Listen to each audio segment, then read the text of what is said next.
mga kalot. Bago akong recipe ngayon. Yung isang case na hotdog, hinihiwa-hiwa ko. Tapos naghiwa din ako ng sibuyas ng malaki yan, ganito kalalaki, ganyan. Tapos mga kalot yung patatas, ayan, yung patatas, hinihiwa ko rin. Bago ko ito niluto mga kalot, pinipirito ko muna yung hotdog. Tapos, itong sibuyas, saka ito, nimplahan ko siya ng salsa.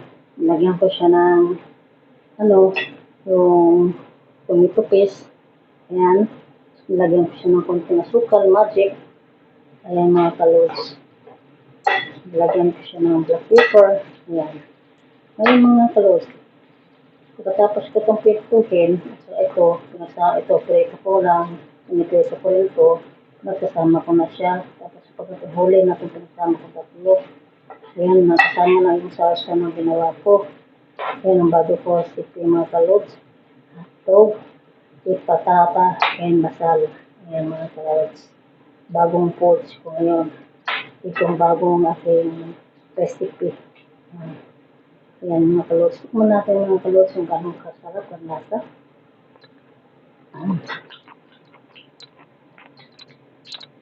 Para siyang adobo.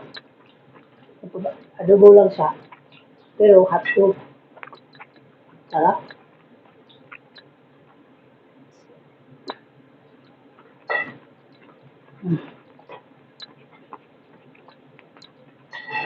Good mga kalods. Alam mo, itsura pala. Very na. Diba?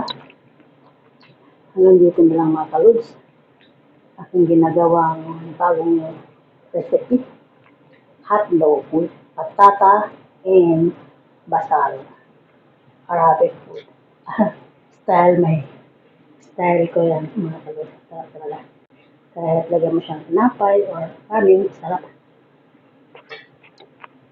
Very good.